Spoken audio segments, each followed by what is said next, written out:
નમસ્કાર મિત્રો, ફરી સ્વાગત છે આપણી ચેનલ નવી યોજનામાં।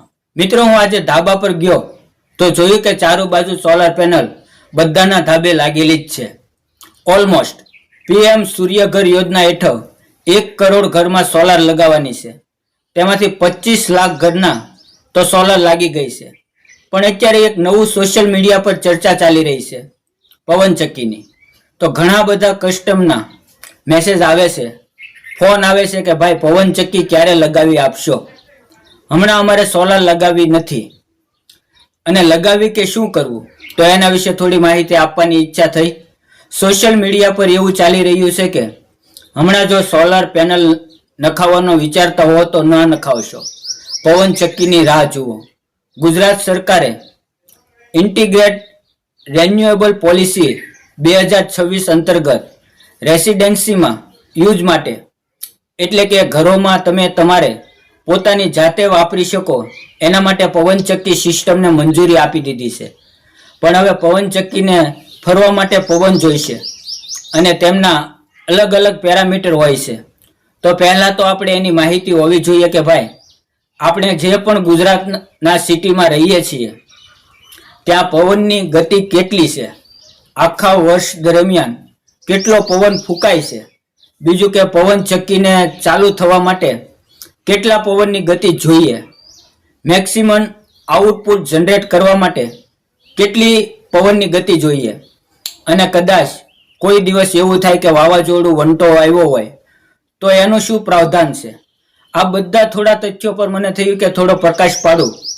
અહીંયા મેં ગૂગલમાં સર્ચ કર્યું છે અને એનો જવાબ છે પવન હશે તો પવનચક્કી ફરશે અને એના કારણે વીજળીનું ઉત્પાદન થશે।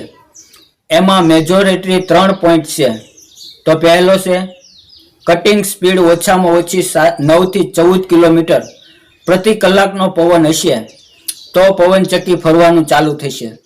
બીજો point rated speed that means peak power 22 થી 54 કિલોમીટર પ્રતિ કલાકનો પવન હશે તો પવનચક્કી એનું મેક્સિમમ આઉટપુટ આપશે એટલે પીક લેવલે વીજળી ઉત્પાદનનું કાર્યક્ષમતા આપશે। અને ત્રીજું છે કટ આઉટ સ્પીડ, જો કોઈ સમયે એવું થાય કે વાવાઝોડું કે વંટો વધારે પડતો પવન ફૂંકાય 90 કિલોમીટર પ્રતિ કલાકે કે એનાથી વધારે તો ઓટોમેટિક ટર્બાઇન શટડાઉન થઈ જશે, જેના કારણે પવનચક્કીને નુકસાન થાય નહીં। હવે મિત્રો આપણે ચેક કરીએ કે ગુજરાતની અલગ અલગ સિટીમાં પવનની સ્પીડ શું હોય છે।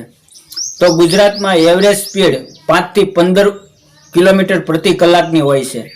જેમ કે અમદાવાદનું જોઈએ તો એમાં એવરેજ સ્પીડ 11 કિલોમીટર પ્રતિ કલાકની હોય છે અને જે મેક્સિમમ જાય તે 29 કિલોમીટર પ્રતિ કલાકે હોય છે। રાજકોટનું જોઈએ તો એમાં એવરેજ સ્પીડ હોય છે 15 કિલોમીટર અને સુરતનું જોઈએ તો 12 કિલોમીટર પ્રતિ કલાક અને વડોદરાનું જોવા જઈએ તો 5 થી 10 કિલોમીટર પ્રતિ કલાકની સ્પીડ હોય છે। હવે મિનિમમ પવનચક્કીને ચાલુ થવું હોય ત્યારે 9 થી 14ની સ્પીડ જોઈએ છે।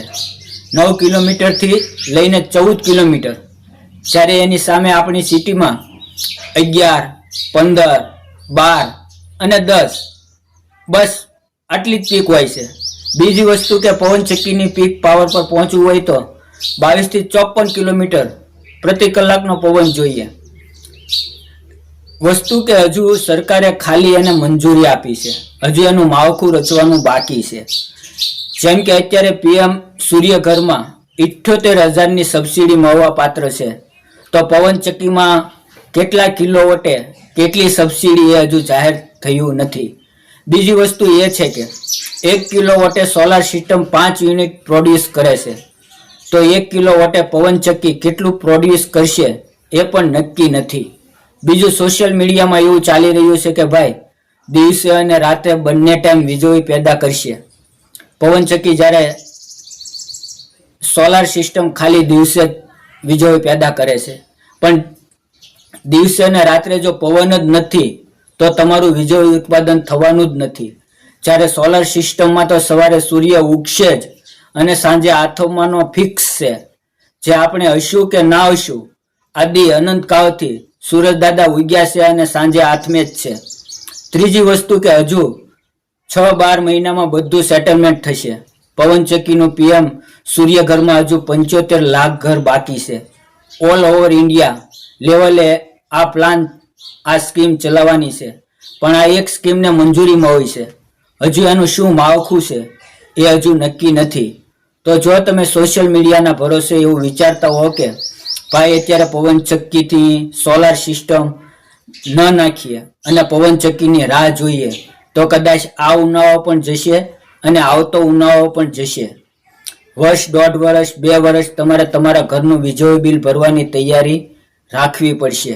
એના કરતાં અત્યારે જે પીએમ સૂર્યઘર સ્કીમ ચાલી રહી છે એનો ફાયદો લ્યો, એમાં જાઓ, 78,000ની સબસિડી લ્યો અને નજીકમાં તમારા જે પણ સોલાર વેન્ડર પીએમ સૂર્યઘરમાં એપ્રુવ હોય એનો કોન્ટેક્ટ કરીને તમારા ઘરે 3 કિલોવોટ, 4 કિલોવોટ, 5 કિલોવોટ જે પણ સોલાર સિસ્ટમ કીટ કરવી હોય એ નખાવીને આજ ઉનાળાથી તમારું લાઇટ બિલ શૂન્ય કરો અને પછી ઉર્જાનો આનંદ મેળવો.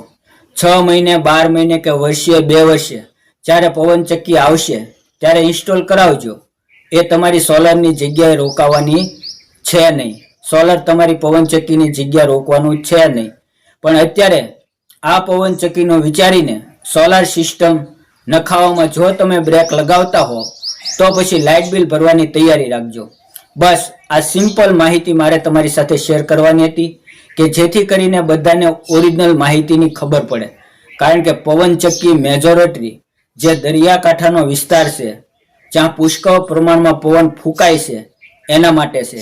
સિટી માટે એ લાભકારી છે કે નથી કે શું છે એ હજી કોઈને પણ આઈડિયા નથી.